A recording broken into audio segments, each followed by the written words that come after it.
Hello, am I lying again? Yes, I am. Am I not just doing an intro in different clothes because my other clothes need to be in the wash and I bulk filmed last week by pure accident and so now I need to do this video?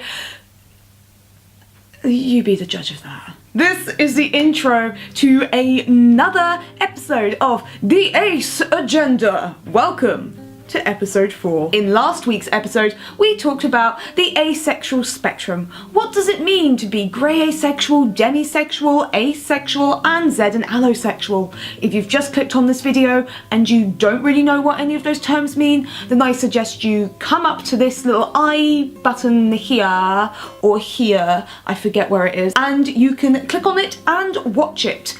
It's better if you watch part 1 because this is part 2 of the asexual spectrum. Today we'll be looking into the different romantic attractions that an asexual person could perhaps experience, or perhaps the lack of romantic attraction, aromantic. If you get confused about what an ace arrow is and what hetero or homo romantic means, then this video is most certainly for you. And again, as usual, I am going to have to put this down because I like using my hands. Hey!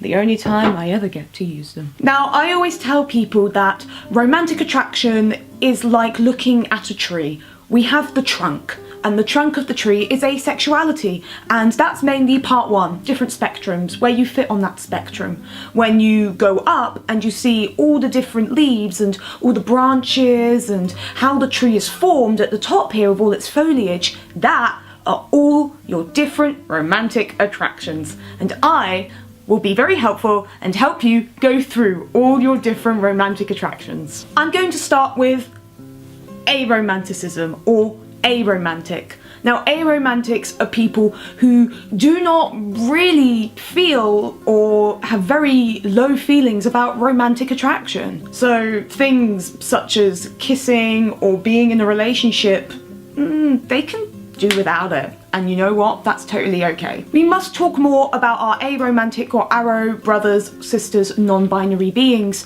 because a lot of the time aromantic people, and particularly people who are ace and aromantic, usually get written out of the spectrum, and they're usually told that because they don't feel sexual attraction or they don't feel romantic attraction, they must be devoid of all romantic notions and therefore are seen as robots, which is not essentially true. There are loads of different ways that an aromantic person can experience attraction. For instance, there's platonic attraction, and that's towards friends. I know that most of my aromantic friends usually put their platonic attraction above anything else and put platonic relationships higher up because romantic attraction, they just don't feel. Romantic relationships, who is she? We don't know her. If there's one thing that I want you as the viewer to take away from this is that ace arrow people are not robots. They are humans and they can love. They just might not love in the romantic way that you might identify as. Now let's talk about biromantic.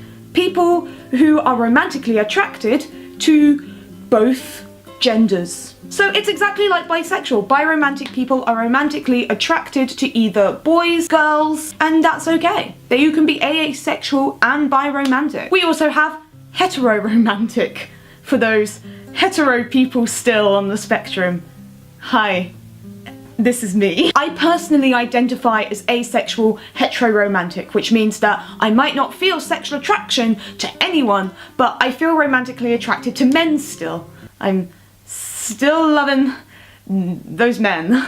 If you are heteroromantic and you worry whether you should be involved in the LGBTQIA+ spectrum, essentially, then yes, you are. If you identify as ace and you are still queer, you are still in the community, and we love you for it. There will be people who will try to push you out because you might identify with loving men or heteroromantics, but because you're asexual and you don't feel sexual attraction, i.e. heterosexual, it still means that you are part of the community.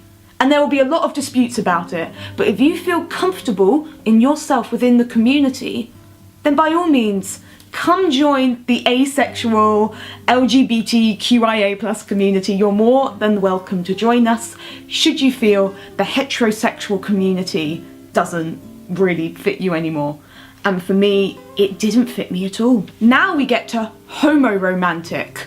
Again, like homosexual, homoromantic is you are attracted romantically to the same gender as yourself, whether that be a person who identifies as a man or a person who identifies as a woman.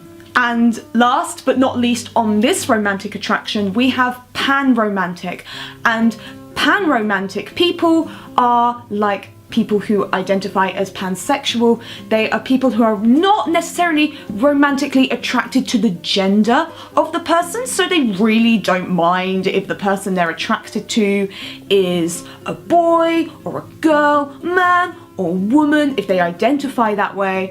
They're more interested in the emotional connection and the feelings that they get around that person. Gender doesn't really mean anything to them. Now, I understand that this is a little bit quick and a little bit perhaps slapdash, and you might be thinking, well, I have so many questions, I don't really know what to do.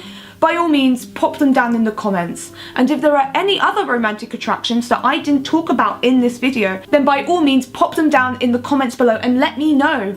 I'm sure I didn't talk about demi-romanticism or lots of others. If you've watched both of these asexual spectrum videos about how you identify on the ace spectrum and how you identify on the romantic spectrum, then thank you. Thank you for wanting to help sort of learn about perhaps your identity or helping yourself educate about what it means to be on the asexual spectrum. And I hope that this has given you some insight into how other people can be romantically attracted or not romantically attracted to the same or opposite binary, or perhaps no binary at all, and just emotions and feelings. I hope that this video has been useful to you. Do give it a like if it has been really informative for you. Let me know in the comments your thoughts and anything that you would like to see. My name is Ellie Berry. I make videos on mental health, anorexia recovery, and also my asexual identity. And if you like this video and you'd love to see more of my beautiful, pretty little face here, then there are lots of things that you can do down there. There's a bell, there's a subscribe button should you want to come over and say hi. And as always, I will see you in my next video. Bye!